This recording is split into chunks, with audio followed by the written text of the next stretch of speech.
Welcome to 99 TV. నేను ముల్ల శ్రీనివాస్. ఒక big breaking news అయితే మనకు అందుతోంది. సో ముఖ్యంగా 99 టీవీ ఎక్స్క్లూజివ్ వేదికగా కూడా నేను మీకు చెప్పే ప్రయత్నం చేయబోతున్నాను. సో ముఖ్యంగా రేపు తెలంగాణలో భారత ప్రధాని నరేంద్ర మోడీ పర్యటిస్తున్నారు. హైదరాబాద్లో పరేడ్ గ్రౌండ్లో మరి భారీ బహిరంగ సభకు కూడా ఆయన హాజరు కాబోతున్నారు. ఈ నేపథ్యంలో సో ఇదంతా బీజేపీలో నూతన ఉత్సాహం కనిపిస్తోంది. సో దీంట్లో ఎలాంటి ఆశ్చర్యం లేదు. కానీ ఒకవైపు 5 రాష్ట్రాల ఎన్నికల్లో బీజేపీ 3 రాష్ట్రాల్లో ఘన విజయం సాధించిన సంగతి మనకు తెలిసిందే. సో బెంగాల్లో ఘన విజయం తర్వాత నిజంగానే బీజేపీ మరొకసారి రాష్ట్రాలపై ఫోకస్ చేస్తుంది.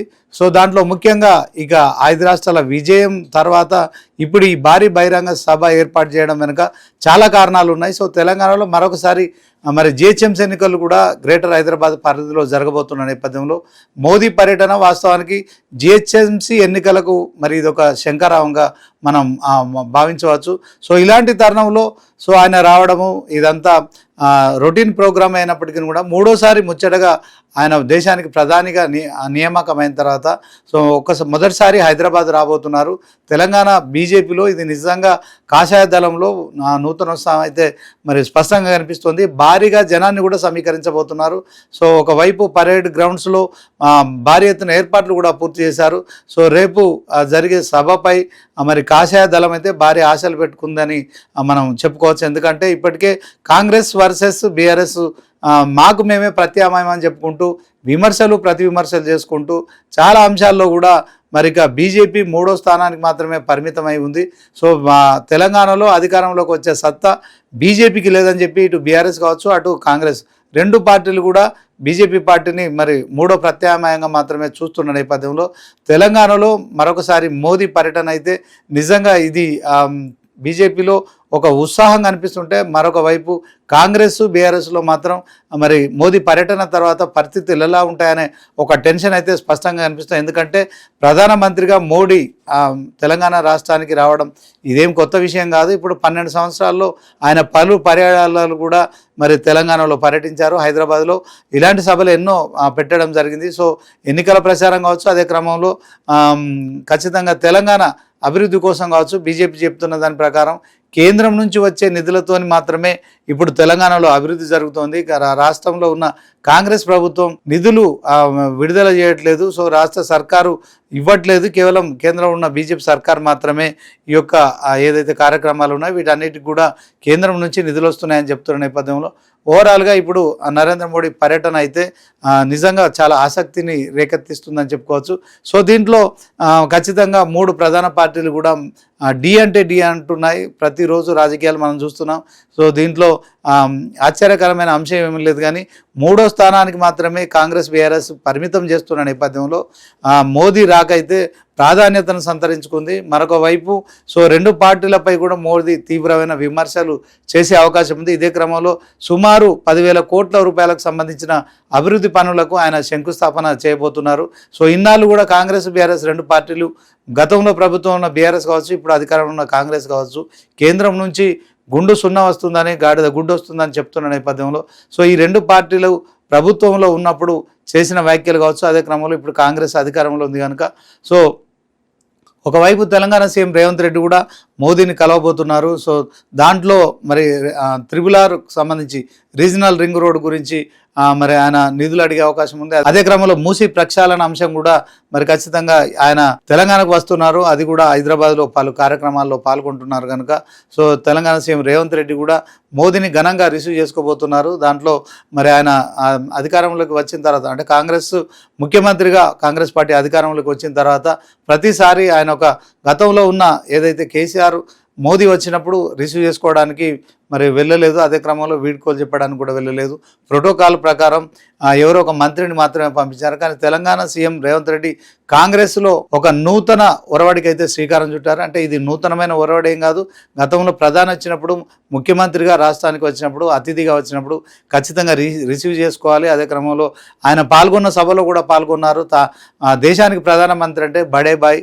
సో రాష్ట్రాల ముఖ్యమంత్రులంతా చోటా బాయ్లని సంబోధించడం కావచ్చు, మోదీని బడే బాయ్ అని సంబోధించి మరి ఇక తాను చోటే బాయ్ అని చెప్పుకుంటూ మరి పెద్దన్న పాత్ర పోషించాలి. రాష్ట్రాలకు ఖచ్చితంగా మరి అభివృద్ధి కోసం నిధులు ఇవ్వాల్సిన బాధ్యత కూడా ఉందని గుర్తు చేస్తూ ఒక స్నేహపూర్వకమైన బీజేపీ కాంగ్రెస్ పక్క మరి ఒకరిపై ఒకరి ప్రతిరోజు విమర్శలు చేసుకుంటూ ఒకరిపై ఒకరు వ్యతిరేకమైన పార్టీలు అయినప్పటికీ కూడా సో రేవంత్ రెడ్డి మాత్రం తెలంగాణ ముఖ్యమంత్రిగా భారత ప్రధానిగా నరేంద్ర మోడీ రాష్ట్రానికి వచ్చినప్పుడు రిసీవ్ చేసుకున్నారు.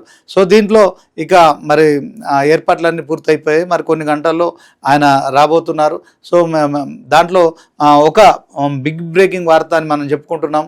సో పవన్ కళ్యాణ్ ఇంటికి మోదీ రాబోతున్నారనే వార్త మాత్రం ఇది నిజంగా బిగ్ బ్రేకింగ్ అని చెప్పుకోవచ్చు. ఎందుకంటే పవర్ స్టార్గా పవన్ కళ్యాణ్, అదే క్రమంలో మరి చిరంజీవి దగ్గర నుంచి మొదలుకుంటే పవన్ కళ్యాణ్ ప్రతి సందర్భంలోని మోడీ కొన్ని అంశాల్లో కూడా ఇటు చిరంజీవిని అటు పవన్ కళ్యాణ్ వేదికల మీద పిలుచుకొని మాట్లాడడం కావచ్చు, ఆ తర్వాత ఢిల్లీకి వెళ్ళినప్పుడు పవన్ కళ్యాణ్ ఫ్యామిలీ అంతా కూడా మోదీని కలవడం కావచ్చు, ఇట్లాంటి అనుబంధం పవన్ కళ్యాణ్ అండ్ మోదీ మధ్యలో ఉంది కనుక సో ఆయన ఇప్పుడు కొంత అనారోగ్యానికి గురై అస్వస్థతగా ఉన్నారు. సో తన మిత్రుడు అంటే చాలా సందర్భాల్లో మోదీ చెప్పారు తనకు పవన్ కళ్యాణ్ మంచి మిత్రుడు.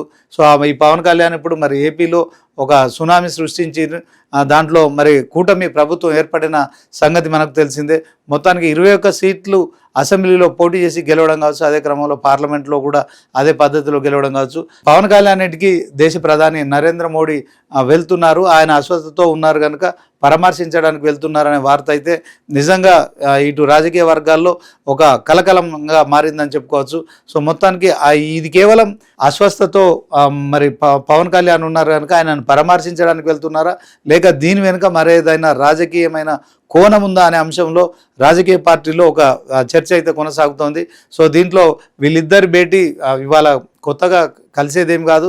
ఆయన ఏపీకి వెళ్ళినా, తర్వాత హైదరాబాద్కి వచ్చినా, ఆ తర్వాత పవన్ కళ్యాణ్ ఢిల్లీకి వెళ్ళినా, ఎక్కడ వెళ్ళినా పవన్ కళ్యాణ్ అడిగిన వెంటనే అపాయింట్మెంట్ ఇవ్వడమే కాకుండా సో పవన్ కళ్యాణ్తో ఎంతో ఆప్యాయంగా మాట్లాడతారు. అదే క్రమంలో ఆయన అన్న చిరంజీవితో కూడా, మెగాస్టార్ చిరంజీవితో కూడా అదే రిలేషన్ మెయింటైన్ చేస్తున్నారు. సో కనుక పవన్ కళ్యాణ్ కొంత అనారోగ్యం తో ఆయన విశ్రాంతి తీసుకుంటున్నారు. ఒక సర్జరీ కూడా జరిగినట్లు కూడా తెలుస్తుంది. అదే క్రమంలో మరి తన మిత్రునికి ఖచ్చితంగా పరామర్శించాల్సిన బాధ్యతగా కూటమిలో బీజేపీ కూడా ఉంది, ఏపీలో మనకు తెలిసిందే. సో దాంట్లో పవన్ కళ్యాణ్ ఆయనను కలవడంతో పాటు మరి ఇది రాజకీయ కొత్త అంశాన్ని కూడా తెరలేపుతోంది. సో చూడాలి మరి తెలంగాణలో ఇప్పటికే బీజేపీ మరొకసారి కూటమి దిశగా అడుగులేస్తుంది, బీఆర్ఎస్ బీజేపీ కలుస్తుంది అని చెప్పడం, ఇంకో రకంగా మరి మరొకసారి కూడా తెలంగాణలో అధికారంలోకి రావాలంటే అటు ఏపీ సీఎం చంద్రబాబు కావచ్చు, అదే క్రమంలో డిప్యూటీ సీఎంగా ఉన్న పవన్ కళ్యాణ్ కావచ్చు. సో వీళ్ళంతా కూడా కూటమిగా మరొకసారి రానున్న ఎన్నికల్లో పోటీ చేస్తారని, ఇక జిహెచ్ఎంసీ ఎన్నికలను తీసుకుంటే ఖచ్చితంగా జిహెచ్ఎంసీపై కాషాయ జెండా ఎగరేయాలనే లక్ష్యంతో కూడా ఇప్పుడు మోదీ పర్యటనగా కూడా భావిస్తున్నారు. దాంట్లో భాగంగానే మరి హైదరాబాద్ అభివృద్ధి కోసం సుమారు 10,000 కోట్ల రూపాయల నిధులతో పలు అభివృద్ధి కార్యక్రమాలకు శంకుస్థాపన చేసే అంశం కావచ్చు, మోదీ పర్యటన అయితే చాలా కీలకంగా మారింది. ఇదే అంశంలో పవన్ కళ్యాణ్ ఇంటికి వెళ్ళి ఆయన పరామర్శించడం అయితే రాజకీయ వర్గాల్లో ఒక కొత్త చర్చకు దారితీస్తుంది. దీని వెనుక మరేదైనా రాజకీయ చర్చ జరుగుతుందా అనే అనుమానం కూడా వ్యక్తమవుతున్న నేపథ్యంలో అనారోగ్యానికి గురైన తన మిత్రుడిని కలవడానికి నరేంద్ర మోడీ ప్రధానిగా ఆయన ఇంటికి వెళ్తున్న క్రమంలో మరొకసారి పవన్ క్రేజ్ కూడా మరింత పెరిగే అవకాశం ఉంది. అదే క్రమంలో మరి జిహెచ్ఎంసీలో కూడా జనసేన పోటీ చేస్తుందని పవన్ ప్రకటించారు. అదే క్రమంలో టీడీపీ కూడా పోటీ చేస్తుందా, అదే క్రమంలో మరి జనసేన పవన్ కళ్యాణ్తో పాటు చంద్రబాబు కూడా ఈ భేటీలో పాల్గొంటారా? సో మొత్తానికి మెగా కుటుంబ సభ్యులందరూ కూడా మరి నరేంద్ర మోడీ రాక కోసం అయితే చూస్తున్నారు. దీంట్లో ఎలాంటి అనుమానం లేదు. ఇక మరి పక్క రాష్ట్రమైన తెలంగాణకు ఏపీ ముఖ్యమంత్రి చంద్రబాబు కూడా వచ్చి కలుస్తారా అనేది మాత్రం వేచి చూడాలి. ఎందుకంటే రేపు ఆదివారం ప్రతి వీకెండ్లో చంద్రబాబు హైదరాబాద్లో ఆయన నివాసంలో అందుబాటులో ఉంటారు కనుక సో పవన్ కళ్యాణ్, చంద్రబాబు, నరేంద్ర మోడీ భేటీ హైదరాబాద్లో జరగడం పట్ల మాత్రం సో ఏదైనా మరొక కొత్త కూటమికి కావచ్చు, అదే క్రమంలో కొత్త రాజకీయ సమీకరణకు దారితీస్తుందా అనే అంశం అయితే చర్చ జరుగుతుంది. చూడాలి మరి రేపు నరేంద్ర మోడీ పవన్ కళ్యాణ్ ఇంటికి వెళ్తున్న క్రమంలో మరి మిత్రులు మరొకసారి కలుసుకొని ఏం మాట్లాడతారనేది మాత్రం ఒక సస్పెన్స్ కొనసాగుతోంది. సో ఈ భేటీ తర్వాత అంటే ఆయన పరేడ్ గ్రౌండ్లో ఖచ్చితంగా ఇటు కాంగ్రెస్ అటు బీఆర్ఎస్లను కూడా విమర్శించే అవకాశం ఉంటుంది. సో ఆ గర్జన తర్వాత మరొకసారి మిత్రులను కలిసిన తర్వాత ఎలాంటి పరిణామాలు దారితీస్తాయనేది మాత్రం వేచి చూడాల్సి ఉంటుంది.